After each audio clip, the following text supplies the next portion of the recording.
ஒரு காலத்தில் வேகமான முயல் ஒன்று தனது வேகத்தை பற்றி பெருமையாக பேசிக் கொண்டிருந்தது. அதை கேட்டு சலிப்படைந்த ஆமை ஒன்று முயலுக்கு ஓட்டப்பந்தயம் விட சவால் விடுத்தது. காட்டில் உள்ள அனைத்து விலங்குகளும் இதை பார்க்க கூடின. முயல் வேகமாக ஓடி சிறிது தூரம் சென்று ஓய்வெடுக்க நின்றது. ஆமையை பார்த்து, உன் மெதுவான வேகத்தில் எப்படி இந்த பந்தயத்தில் வெற்றி பெறப் போகிறாய் என்று கேலி செய்தது. நிறைய நேரம் இருக்கிறது என்று நினைத்து முயல் சாலையோரத்தில் படுத்து தூங்கி போனது. ஆமை நடக்க நடக்க நிற்கவே இல்லை. முடிவில் அது வெற்றி கோட்டை அடைந்தது. பார்த்து கொண்டிருந்த விலங்குகள் ஆமைக்காக மிகவும் உற்சாகமாக குரல் எழுப்பின. அந்த சத்தம் கேட்டு முயல் விழித்தது. முயல் எழுந்து மீண்டும் ஓட ஆரம்பித்தது. ஆனால் அது மிகவும் தாமதமாகிவிட்டது. ஆமை ஏற்கனவே வெற்றி கோட்டை தாண்டிவிட்டது.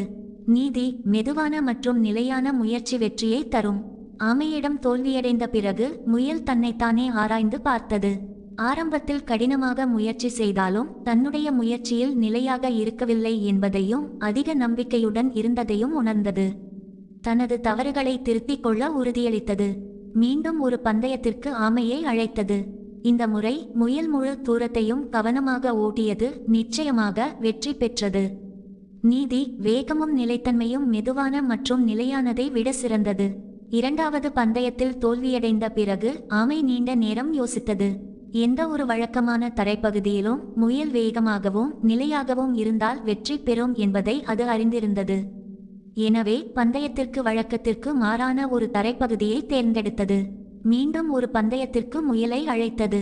இந்த முறை முயல் சிரித்து, ஆமைக்கு பைத்தியம் பிடித்து விட்டது என்று நினைத்தது. ஆனால் ஆமை பந்தயம் நடக்க வேண்டும் என்றும் தரைப்பகுதியை ஆமை தீர்மானிக்கும் என்றும் வலியுறுத்தியது. முயல் அந்த யோசனையை ஒப்புக்கொண்டது. பந்தயம் தொடங்கியது. முயல் முன்னால் ஓட்டிக்கொண்டிருந்தது. ஆமை வெகு தொலைவில் பின்னால் சென்று கொண்டிருந்தது. பாதி தூரம் சென்றதும் அவை ஒரு நதியை கடக்க நேர்ந்தது. முயல் நதிக்கரையில் நின்று நதியை கடப்பது எப்படி என்று யோசித்துக் கொண்டிருந்தது. அதே நேரத்தில் ஆமை மெதுவாக நதியை அணுகியது. தண்ணீரில் இறங்கியது. நீந்தி கடந்தது. மற்ற கரையில் ஏறியது. கடைசி சில கிலோமீட்டர்களை ஓடி பந்தயத்தில் வெற்றி பெற்றது. நீதி: உங்கள் திறமைகள் குறைவாக இருக்கும்போது உங்களுக்கு இயற்கையான சாதகத்தை வழங்கும் விளையாட்டு மைதானத்தை தேர்வு செய்யுங்கள்.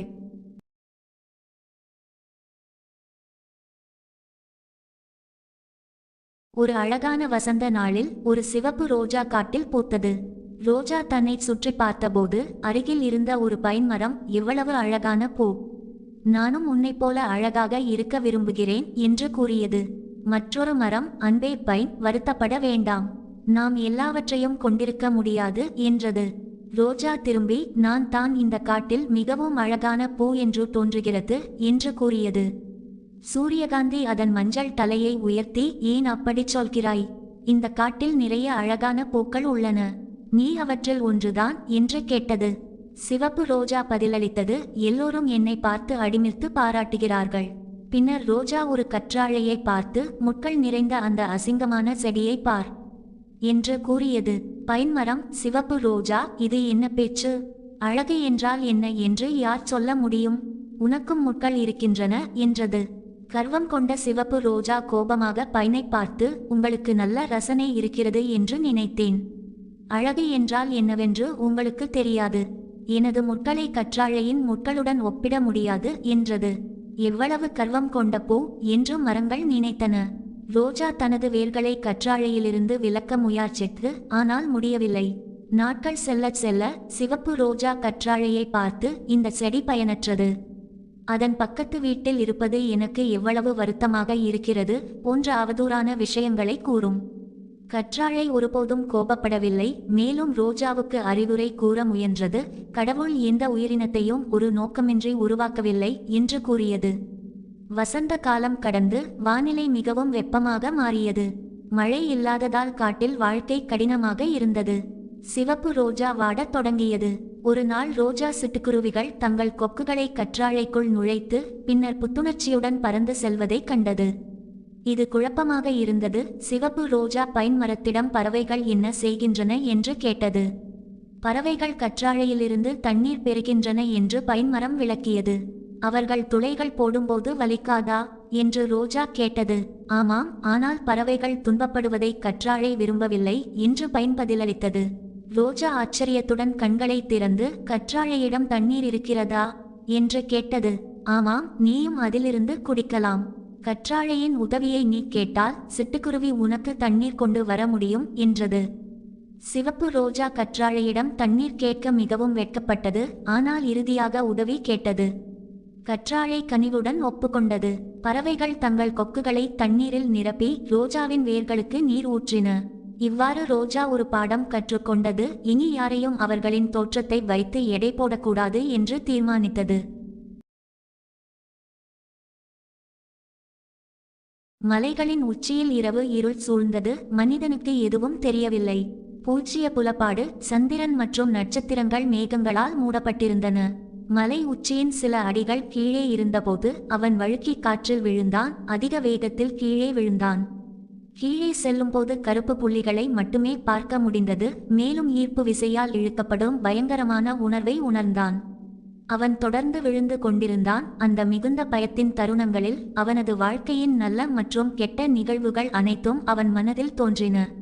மரணம் எவ்வளவு நெருக்கமாக வருகிறது என்பதை பற்றி அவன் இப்போது நினைத்து கொண்டிருந்தான். திடீரென்று அவனது இடுப்பில் கட்டப்பட்ட கயிறு அவனை மிகவும் பலமாக இழுப்பதை உணர்ந்தான். அவனது உடல் காற்றில் தொங்கிக் கொண்டிருந்தது.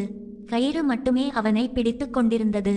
அந்த அமைதியான தருணத்தில், கடவுளே, என்னை காப்பாற்றுங்கள் என்று கத்த வேண்டியதைத் தவிர அவனுக்கு வேறு வழியில்லை. திடீரென்று வானத்திலிருந்து ஒரு ஆழமான குரல் பதிலளித்தது. நான் உனக்கு என்ன செய்ய வேண்டும் என்று விரும்புகிறாய்? கடவுளே, என்னை காப்பாற்றுங்கள். உன்னை என்னால் காப்பாற்ற முடியும் என்று நீ உண்மையிலேயே நினைக்கிறாயா? நிச்சயமாக நீங்கள் முடியும் என்று நான் நம்புகிறேன். அப்படியானால் உன் இடுப்பில் கட்டப்பட்ட கயிறை வெட்டு. ஒரு கணம் அமைதி நிலவியது. அந்த கணம் கடந்து சென்றது. மனிதன் கயிறை தனது முழு பலத்துடன் பிடித்து கொள்ள முடிவு செய்தான். மீட்பு குழுவினர் மறுநாள் மலையேறுபவர் இறந்து உறைந்த நிலையில், கயிற்றில் தொங்கிய நிலையிலும் கைகளை இறுக்கமாக பிடித்து கொண்டும் கண்டுபிடிக்கப்பட்டதாக கூறுகின்றனர். அவன் தரையிலிருந்து ஒரு அடி தூரத்தில் மட்டுமே இருந்தான். நாம் நமது கயிறுகளில் எவ்வளவு ஒட்டி கொண்டிருக்கிறோம்? நாம் அவற்றை விடுவோமா? கடவுளை ஒருபோதும் சந்தேகிக்காதீர்கள். கடவுள் நம்மிடம் அவ்வாறு செய்யச் சொன்னால் கயிறை வெட்ட போதுமான நம்பிக்கை நமக்கு இருக்க வேண்டும். அது மிகவும் முட்டாள்தனமான விஷயமாக தோன்றினாலும் கூட.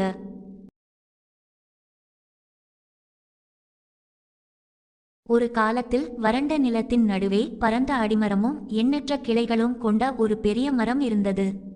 அந்த மரம் நூற்றுக்கணக்கான, ஆயிரக்கணக்கான பயணிகளுக்கு ஓய்வெடுப்பதற்கும் தங்குவதற்கும் இடமளித்தது.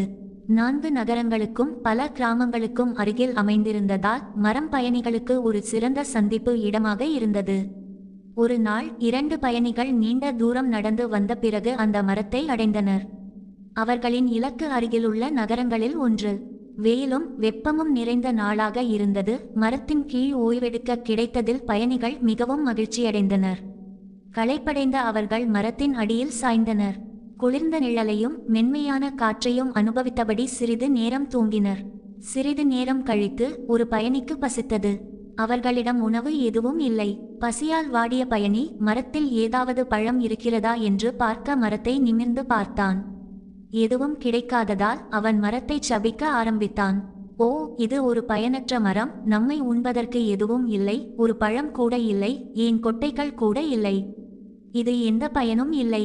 மற்ற பயணி அவனை சமாதானப்படுத்தி அமைதியாக இருக்கச் சொன்னான். இருப்பினும் பசியால் வாடியவன் தொடர்ந்து மரத்தை சபித்துக் கொண்டிருந்தான். பயணியின் சாப வார்த்தைகளை தாங்க முடியாத மரம் சோகமான அதே சமயம் வலுவான குரலில் சொன்னது, நீங்கள் என்னை இவ்வளவு நன்றியற்றவராக இருக்கக்கூடாது. வெயிலில் வறட்சியில் இங்கு வந்தபோது உங்கள் நிலையை பற்றி கொஞ்சம் யோசித்து பாருங்கள். நான் உங்களுக்கு ஓய்வெடுப்பதற்கும் இனிமையான காற்றுடன் தூங்குவதற்கும் ஒரு குளிர்ச்சியான, வசதியான இடத்தை அளித்தேன். நான் இங்கே இல்லை என்றால் நீங்கள் இப்போது இறந்திருப்பீர்கள். கொடும் வெயிலிலிருந்து உங்களை காப்பாற்றினேன், ஆனால் நீங்கள் என்னை அவமானப்படுத்துகிறீர்கள். பயணி தனது தவற்றை உணர்ந்து மரத்திடம் மன்னிப்பு கேட்டான். உங்கள் ஆசீர்வாதங்களுக்கு நன்றியுள்ளவர்களாக இருங்கள்.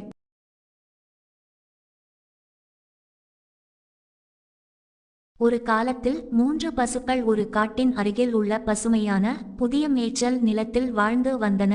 ஒரு வெள்ளை பசு, ஒரு கருப்பு பசு மற்றும் ஒரு சிவப்பு கலந்த பழுப்பு நிற பசு. பசுக்கள் ஒன்றுக்கொன்று அன்பாக இருந்தன. அவை ஒன்றாக மேய்ச்சல் நிலத்தில் மேய்ந்து ஒருவருக்கொருவர் அருகில் தூங்கின. ஒரு நாள் சிவப்பு கலந்த பழுப்பு நிற சிங்கம் ஒன்று காட்டில் இருந்து மேய்ச்சல் நிலத்திற்கு வந்தது. அது பசியுடன் இரையை தேடிக் கொண்டிருந்தது. பசுக்களை பார்த்ததும் மகிழ்ச்சியடைந்தது. ஆனால் அவை ஒன்றாக இருந்ததால் அவற்றை தாக்க முடியவில்லை. எனவே சிங்கம் ஒரு பாறைக்கு பின்னால் அமர்ந்து பசுக்கள் ஒன்றுக்கொன்று பிரியும் வரை பொறுமையாக காத்திருந்தது. இருப்பினும் பசுக்கள் ஒன்றுக்கொன்று பிரியுமளவுக்கு அறிவாற்றல் கொண்டவையாக இருந்தன. அவை ஒன்றாக இருந்தால் எந்த ஒரு விலங்கும் தங்களை தாக்க முடியாது என்பதை அறிந்திருந்தன. சிங்கம் 2 அல்லது 3 நாட்கள் அருகிலேயே பதுங்கியிருந்தது. ஆனால் பசுக்கள் தொடர்ந்து ஒன்றாகவே இருந்தன, ஒருபோதும் பிரியவில்லை. சிங்கம் பொறுமை இழந்தது. அது ஒரு திட்டம் போட்டது. அது பசுக்களை நோக்கிச் சென்று அவற்றிற்கு வணக்கம் தெரிவித்து, எப்படி இருக்கிறீர்கள் நண்பர்களே? நலமாக இருக்கிறீர்களா? நான் சமீபத்தில் மிகவும் பிஸியாக இருந்ததால் உங்களை பார்க்க வர முடியவில்லை. இன்று உங்களை பார்க்க வேண்டும் என்று முடிவு செய்தேன் என்று கூறியது.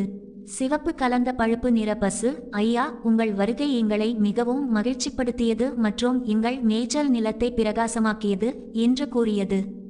வெள்ளை மற்றும் கருப்பு பசுக்கள் சிவப்பு கலந்த பழுப்பு நிற பசு கூறியதை கேட்டு வருத்தமடைந்தன. சிங்கம் சொல்வதை சிவப்பு கலந்த பழுப்பு நிற பசு ஏன் நம்புகிறது? சிங்கங்கள் மற்ற விலங்குகளை வேட்டையாட மட்டுமே தேடுகின்றன என்பது அதற்கு தெரியாதா என்று தங்களுக்குள் பேசிக்கொண்டன. நாட்கள் செல்ல செல்ல சிவப்பு கலந்த பழுப்பு நிற பசு சிங்கத்துடன் அதிகமான நட்பு கொண்டது. கருப்பு பசுவும் வெள்ளை பசுவும் சிங்கத்துடன் நட்பு கொள்ள வேண்டாம் என்று அறிவுறுத்தின. ஆனால் அவர்களின் முயற்சிகள் வீணாக போயின. ஒரு நாள் சிங்கம் சிவப்பு கலந்த பழுப்பு நிற பசுவிடம், உங்களுக்கு தெரியும், நமது உடலின் நிறம் கருமையாகவும் வெள்ளை பசுவின் உடல் நிறம் வெளிச்சமாகவும் இருக்கிறது. ஒளி நிறம் கருப்பு நிறத்திற்கு எதிரானது என்றும் உங்களுக்கு தெரியும். நான் வெள்ளை பசுவை சாப்பிட்டால் மிகவும் நன்றாக இருக்கும். அதனால் இனி நம்மிடையே எந்த வித்தியாசமும் இருக்காது. நாம் அனைவரும் ஒன்றாக நன்றாக வாழ முடியும் என்று கூறியது. சிவப்பு கலந்த பழுப்பு நிற பசு சிங்கத்தின் வாதத்தை ஏற்றுக்கொண்டது. சிங்கம் வெள்ளை பசுவை சாப்பிட உதவியாக கருப்பு பசுவை பேசிக்கொண்டே அதன் கவனத்தை திசை திருப்பியது. வெள்ளை பசு தனியாக விடப்பட்டது, கொல்லப்பட்டது. அதே நேரத்தில் கருப்பு மற்றும் சிவப்பு கலந்த பழுப்பு நிற பசுக்கள் வீணான பேச்சில் மும்முரமாக இருந்தன. சிங்கம் வெள்ளை பசுவை விழுங்கியதிலிருந்து 2 அல்லது 3 நாட்கள் கழிந்தன. மீண்டும் பசி எடுத்தது. அது சிவப்பு கலந்த பழுப்பு நிற பசுவை அழைத்தது. பசு பதிலளித்தது, ஆமாம் ஐயா. சிங்கம் கூறியது, எனது உடலின் நிறமும் உங்கள் உடலின் நிறமும் இரண்டும் சிவப்பு கலந்த பழுப்பு நிறம். கருப்பு நமது நிறத்துடன் பொருந்தாது. நான் கருப்பு பசுவை சாப்பிட்டால் மிகவும் நன்றாக இருக்கும். அதனால் இந்த காட்டில் நாம் அனைவரும் ஒரே நிறத்தில் இருப்போம். சிவப்பு கலந்த பழுப்பு நிற பசு இந்த வாதத்தை ஏற்றுக்கொண்டு கருப்பு பசுவிடமிருந்து விலகிச் சென்றது. சிங்கம் கருப்பு பசுவை தாக்கி விரைவில் விழுங்கியது. சிவப்பு கலந்த பழுப்பு நிற பசுவோ என்ன செய்வதென்று தெரியாமல் மகிழ்ச்சியில் நிரம்பி வழிந்தது. அது சுற்றி திரிந்து மேய்ந்து தன்னைத்தானே சொல்லிக் கொண்டது, சிங்கத்தின் நிறம் என்னிடம் மட்டும் தான் இருக்கிறது. சில நாட்கள் கழிந்தன. சிங்கம் மீண்டும் பசியுடன் இருந்தது. அது கர்ஜனை செய்து, ஓ சிவப்பு கலந்த பழுப்பு நிற பசுவே, எங்கே இருக்கிறாய் என்று கேட்டது. பயத்தில் நடுங்கிய சிவப்பு கலந்த பழுப்பு நிற பசு, ஆமாம் ஐயா என்று கூறிக்கொண்டு முன்னே சென்றது. சிங்கம் கூறியது, இன்று உன் முறை. தயாராக இரு, நான் உன்னை சாப்பிடப் போகிறேன். சிவப்பு கலந்த பழுப்பு நிற பசு மிகுந்த பயத்துடனும் திகிலுடனும், ஏன் ஐயா, நான் உங்கள் நண்பன். நீங்கள் என்ன செய்யச் சொன்னாலும் நான் செய்தேன். இன்னும் ஏன் என்னை சாப்பிட விரும்புகிறீர்கள் என்று கேட்டது. சிங்கம் கர்ஜித்து சொன்னது, எனக்கு நண்பர்கள் யாரும் இல்லை. சிங்கம் பசுவுடன் நட்பு கொள்வது எப்படி சாத்தியம்? சிவப்பு கலந்த பழுப்பு நிற பசு எவ்வளவு கெஞ்சினாலும் மன்றாடினாலும் சிங்கம் அதன் வார்த்தைகளை ஏற்கவில்லை. இறுதியாக பசு, ஐயா, என்னை சாப்பிடுவதற்கு முன் 3 முறை கத்த அனுமதிக்க வேண்டும் என்று கூறியது. சிங்கம் கூறியது, சரி, சீக்கிரம் சீக்கிரம். சிவப்பு கலந்த பழுப்பு நிற பசு கத்தியது, வெள்ளை பசு சாப்பிடப்பட்ட அன்றே நான் சாப்பிடப்பட்டேன். கருப்பு பசு சாப்பிடப்பட்ட அன்றே நான் சாப்பிடப்பட்டேன். சிங்கத்துடன் நட்பு கொண்ட அன்றே நான் சாப்பிடப்பட்டேன். சிங்கம் சிவப்பு கலந்த பழுப்பு நிற பசுவை மிக விரைவாக விழுங்கியது. பின்னர் அது தனக்குள்ளேயே சொல்லிக் கொண்டது, நான் இந்த காட்டில் என் வேலையை முடித்துவிட்டேன். இப்போது நான் மற்ற காடுகளுக்கு செல்ல வேண்டும். ஒற்றுமை இல்லாத எந்த குழுவும் எளிதில் அழிக்கப்படும்.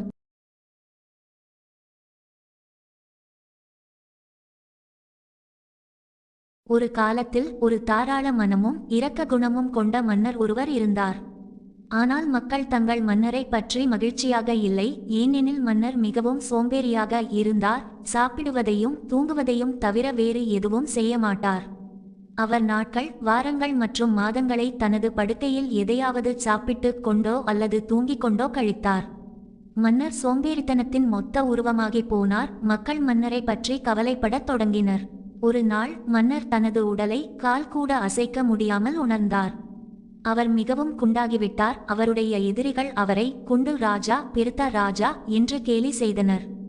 மன்னர் தனது நாட்டின் பல்வேறு பகுதிகளில் இருந்து நிபுண மருத்துவர்களை வரவழைத்து தன்னை உடல் தகுதி பெறச் செய்வதற்காக அவர்களுக்கு ஏராளமான வெகுமதிகளை வழங்கினார்.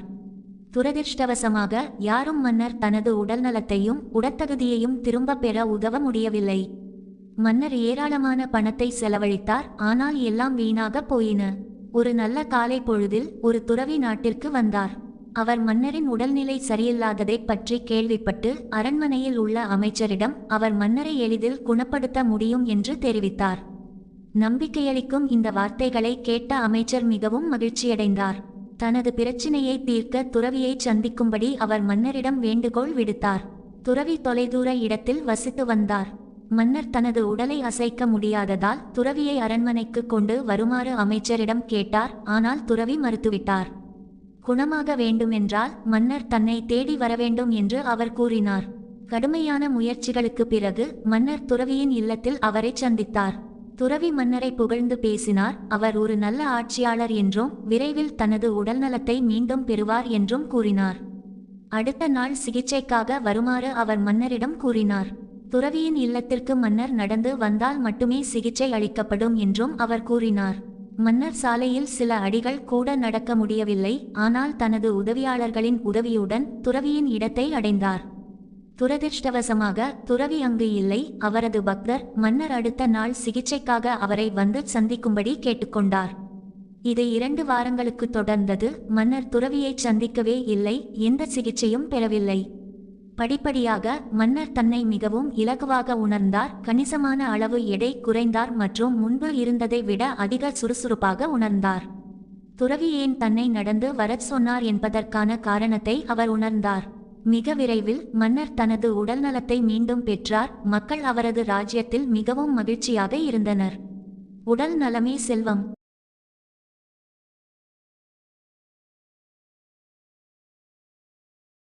ஒரு காலத்தில் 4 மகன்களை கொண்ட ஒரு முதியவர் இருந்தார். 4 பேருமே மிகவும் சோம்பேறிகள். ஒரு நாள் முதியவர் நோய்வாய்ப்பட்டு படுக்கையில் தனது கடைசி நாட்களை எண்ணிக்கொண்டிருந்தார். இளைஞர்கள் வேலை செய்ய தயங்கியதால் தனது மகன்களின் எதிர்காலம் குறித்து அவர் மிகவும் கவலைப்பட்டார். அதிர்ஷ்டம் தங்களுக்கு சாதகமாக இருக்கும் என்று மகன்கள் நம்பினர். முதியவரின் உடல்நிலை நாளுக்கு நாள் மோசமடைந்தது. அவர் தனது மகன்களுடன் அவர்களின் எதிர்காலம் பற்றி பேச முடிவு செய்தார். இருப்பினும் அவரது மகன்கள் அவரை கேட்கவில்லை. இறுதியாக முதியவர் தனது மகன்கள் வேலையின் முக்கியத்துவத்தை உணர வைப்பதற்காக ஒரு தந்திரம் செய்ய முடிவு செய்தார். அவர் தனது மகன்கள் அனைவரையும் அழைத்து தனது படுக்கையில் தமக்கருகில் அமரச் சொன்னார். தன்னிடம் தங்க நாணயங்கள் மற்றும் விலை உயர்ந்த இரத்தின கற்கள் கொண்ட ஒரு புதையல் பெட்டி இருப்பதாகவும் அதை 4 பேருக்கும் சமமாக பகிர்ந்து கொள்ள விரும்புவதாகவும் கூறினார். இளைஞர்கள் மிகவும் மகிழ்ச்சியடைந்தனர். புதையலை எங்கே வைத்திருக்கிறார் என்று கேட்டனர். முதியவர் பதிலளித்தார், புதையலை இங்கே மறைத்து வைத்தேன் என்று எனக்கு சரியாக நினைவில்லை. இருப்பினும் புதையல் பெட்டி நமது நிலத்தில் புதைக்கப்பட்டுள்ளது. புதையல் பெட்டியை இங்கே மறைத்து வைத்தேன் என்று எனக்கு தெரியவில்லை. சோம்பேறி இளைஞர்கள் மகிழ்ச்சியாக இருந்தாலும் முதியவர் புதையலை மறைத்து வைத்த இடத்தை மறந்துவிட்டதால் வருத்தப்பட்டனர். சில நாட்களுக்கு பிறகு முதியவர் இறந்து போனார். புதையல் பெட்டியை கண்டுபிடிக்க நிலத்தை தோண்ட மகன்கள் முடிவு செய்தனர். அவர்கள் மிகவும் கடினமாக உழைத்து தங்கள் நிலத்தை தோண்டினர். நிலத்தில் எந்த புதையல் பெட்டியையும் கண்டுபிடிக்க முடியவில்லை. இறுதியாக அவர்கள் தங்கள் நிலத்தில் மற்ற பகுதிகளை விட சற்று வித்தியாசமாக இருந்த ஒரு இடத்தில் தோண்ட முடிவு செய்தனர். புதையல் அந்த இடத்தில் புதைக்கப்பட்டிருப்பதாக அவர்கள் நம்பினர். அவர்கள் குறிப்பிட்ட இடத்தை ஆழமாக தோண்டினர். ஆனால் தண்ணீர் தவிர வேறு எதுவும் கிடைக்கவில்லை. நிலத்தையும் அந்த இடத்திலிருந்து வரும் தண்ணீரையும் பார்த்த ஒரு வழிப்போக்கர் மகன்களுடன் விவசாயத்தை பற்றி பேசினார். அவரது அறிவுரைப்படி 4 மகன்களும் தங்கள் நிலத்தில் காய்கறி விதைகள் மற்றும் கீரைகள், பூச்செடிகளை நட்டனர். நிலம் ஏராளமான நீருடன் மிகவும் வளமானதாக இருந்ததால் சில வாரங்களில் அது சத்தான காய்கறிகள் மற்றும் கீரைகளை கொண்ட வளமான தோட்டமாக மாறியது. 4 மகன்களும் காய்கறிகளை நல்ல விலைக்கு விற்று கணிசமான பணம் சம்பாதித்தனர். அப்போதுதான் அவர்கள் கடின உழைப்பைத்தான் தந்தை புதையல் பெட்டி என்று குறிப்பிட்டார் என்பதை உணர்ந்தனர். படிப்படியாக 4 மகன்களும் தங்கள் சோம்பேறித்தனத்தை வென்று கடினமாக உழைத்து அதிக பணம் சம்பாதித்து மகிழ்ச்சியாக வாழ்ந்தனர். கடின உழைப்பு எப்போதும் பலன் தரும்.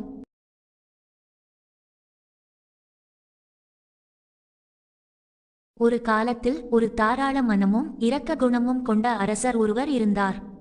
அவர் பறவைகள் மற்றும் விலங்குகளின் மீது மிகுந்த அன்பு கொண்டவர். அவரது ராஜ்யத்தில் ஒரு பெரிய பறவைகள் சரணாலயம் இருந்தது. விலங்குகளையும் பறவைகளையும் துன்புறுத்துவதை அவர் விரும்பவில்லை. இறைச்சிக்காக கூட அவற்றை கொல்லவில்லை. பறவைகளிடம் அவர் கொண்டிருந்த தாராள மனப்பான்மைக்கும் கருணைக்கும் மதிப்பளிக்கும் விதமாக ஒரு வணிகர் 2 அழகான பருந்துகளை அரசருக்கு பரிசாக அளித்தார். அந்த 2 பருந்துகளும் வெவ்வேறு தட்பவெப்ப நிலைகளுக்கு பழக்கப்பட்டவை.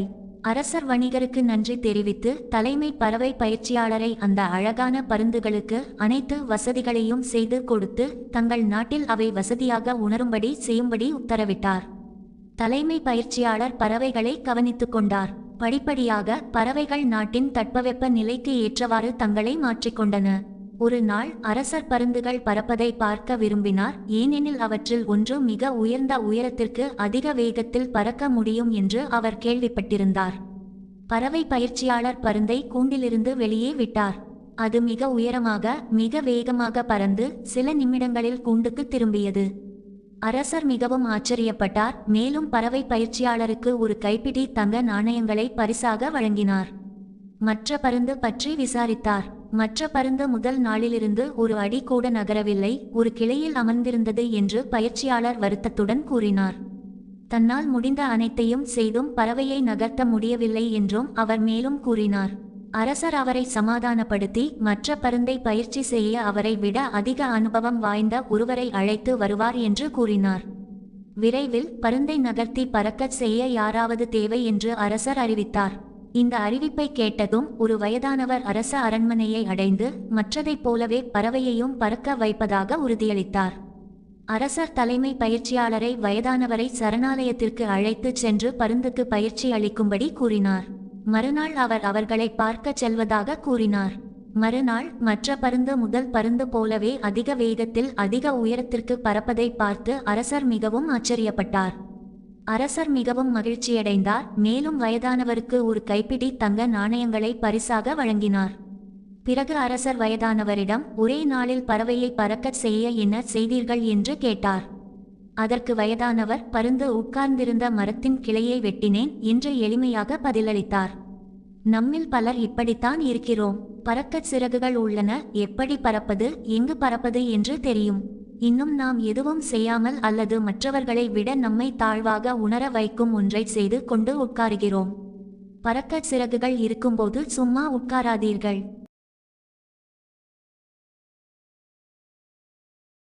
மினு 6 வயதான இனிமையான அன்பான மற்றும் அழகான பெண். அவள் எப்போதும் பெரியவர்களுக்கு கீழ்ப்படிவதால் மிகவும் பாசத்திற்குரிய குழந்தையாக இருந்தாள். மினுவின் அற்புதமான நடத்தைக்காக அவளுடைய பெற்றோர் அவளை மிகவும் நேசித்தனர். ஒரு நாள் மினுவின் அம்மா அவளை மளிகை கடைக்கு அழைத்துச் சென்றாள். கடைகளை கடந்து சென்றபோது மினு ஒரு அழகான பிளாஸ்டிக் முத்து மாலையை கவனித்தாள். அவள் அம்மாவிடம் அந்த மாலையை வாங்கி தருமாறு கேட்டாள். அம்மா அதற்கு நிறைய பணம் செலவாகும் என்று சொன்னாள். சில வேலைகளை செய்யச் சொன்னாள். அதனால் ஒவ்வொரு வேலையை முடிக்கும் போதும் மினுவுக்கு கொஞ்சம் பணம் கிடைக்கும் என்றும் அந்த பணத்தை கொண்டு இளஞ்சிவப்பு மாலையை வாங்கலாம் என்றும் கூறினாள். மினு ஒரு செய்ய வேண்டியவை பட்டியல் தயாரித்து அம்மாவுக்கு அனைத்து வேலைகளிலும் உதவினாள். அம்மா மிகவும் மகிழ்ச்சியடைந்தாள். இளஞ்சிவப்பு மாலையை வாங்க போதுமான பணம் கொடுத்தாள். மினு மகிழ்ச்சியுடன் மாலையை வாங்கி குளிக்கும்போது தவிர எல்லா இடங்களிலும் எல்லா நேரங்களிலும் அணிந்தாள். குளிக்கும்போது அணிந்தால் கழுத்து சிவந்துவிடும் என்றும் முத்துக்களின் பளபளப்பு போய்விடும் என்றும் அம்மா சொன்னாள். ஆனால் மற்ற எல்லா நேரங்களிலும் தூங்கும் போது கூட மினு அதை அணிந்தாள். மினுவின் அப்பா அடிக்கடி அவளுக்கு இரவு நேர கதைகள் சொல்வார். ஒரு இரவு ஒரு கதையை முடித்த பிறகு அவளுடைய அப்பா அவளை எவ்வளவு நேசிக்கிறார் என்று கேட்டார். உங்களுக்கு தெரியும், நான் உங்களை எவ்வளவு நேசிக்கிறேன் என்று மினு பதிலளித்தாள். அப்படியானால் உன் முத்து மாலையை எனக்கு கொடு என்று அப்பா கேட்டார். மினு தயங்கினாள். அப்பா, நான் உங்களை மிகவும் நேசிக்கிறேன், ஆனால் தயவு செய்து இந்த முத்துக்களை கேட்காதீர்கள். 1 மாதத்திற்கு முன்பு நீங்கள் எனக்கு வாங்கித் தந்த இளஞ்சிவப்பு பார்பியை நான் உங்களுக்கு தருகிறேன் என்று பதிலளித்தாள். பரவாயில்லை செல்லம் என்று அப்பா கூறினார். சில நாட்களுக்கு பிறகு மினுவுக்கும் அவளுடைய அப்பாவுக்கும் இடையிலான உரையாடல் மீண்டும் நடந்தது. மீண்டும் மினு தனது முத்து மாலையை கொடுக்க மறுத்து அதற்கு பதிலாக தனது செல்லப்பிராணியை எடுத்துக்கொள்ளுமாறு அப்பாவிடம் கேட்டாள். அப்பா அவளுக்கு முத்தம் கொடுத்துவிட்டு சிரித்துக்கொண்டே சென்று விட்டார். இது பலமுறை மீண்டும் மீண்டும் நடந்தது. ஒரு நாள் அப்பா அவளுக்கு ஒரு கதை படித்து கொண்டிருக்கும்போது மினு தூங்கி போனாள். அவள் கைகளில் மாலையை பிடித்து கொண்டிருந்தாள். அப்பா அவள் கையில் இருந்து முத்து மாலையை எடுத்தார். அடுத்த நொடியே அவள் எழுந்து, அப்பா, என்ன செய்கிறீர்கள் என்று கேட்டாள். அப்பா அவள் படுக்கைக்கு அருகில் வைக்கப்பட்டிருந்த ஒரு நகைப்பெட்டியை திறந்து அழகான உண்மையான இளஞ்சிவப்பு முத்து மாலையை அவளிடம் கொடுத்தார். செல்லம் என்று அவர் கூறினார், இதுதான் உன்னுடைய உண்மையான மாலை. உனக்கு உண்மையானதை கொடுக்கத்தான் இவ்வளவு நேரம் போலியானதை எடுக்க விரும்பினேன். நன்றி அப்பா என்று அவள் பதிலளித்தாள். மினு உடனடியாக போலி மாலையை உண்மையான மாலைக்காக விட்டு கொடுத்தாள். கடவுள் நாம் நமது வாழ்க்கையில் மிகவும் மதிப்புள்ளதாக கருதும் அனைத்து போலி மற்றும் மலிவான விஷயங்களையும் விட்டுவிட வேண்டும் என்று விரும்புகிறார். அது பழக்கவழக்கங்களாகவோ வெறுப்புகளாகவோ தீங்கு விளைவிக்கும் உறவுகளாகவோ செயல்களாகவோ எதிர்மறை எண்ணங்களாகவோ அல்லது எதுவாகவோ இருக்கலாம். நாம் போலியை விட்டு கொடுத்தால் அவர் நமக்கு உண்மையான விஷயங்களை வழங்குவார்.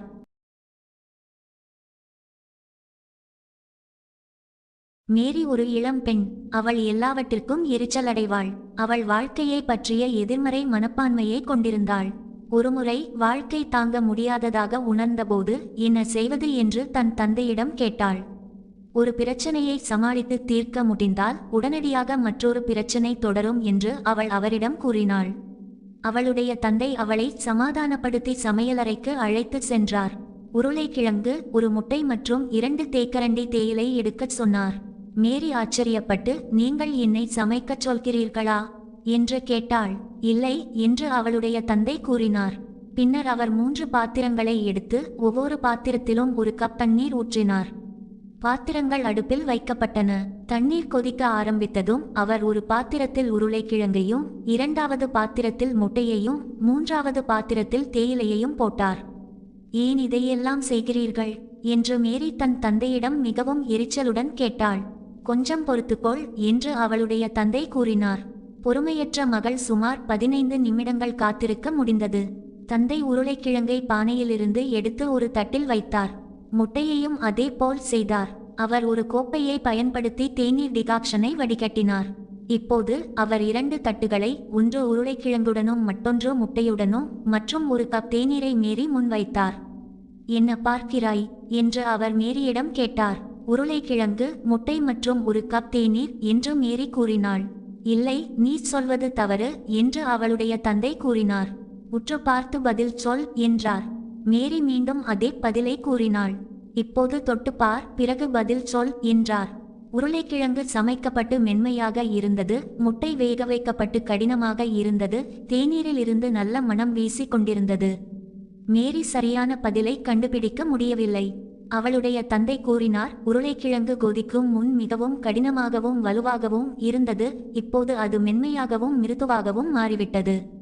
மேலும் முட்டை மென்மையாக இருந்தது, ஆனால் கொதித்த பிறகு கடினமாகிவிட்டது.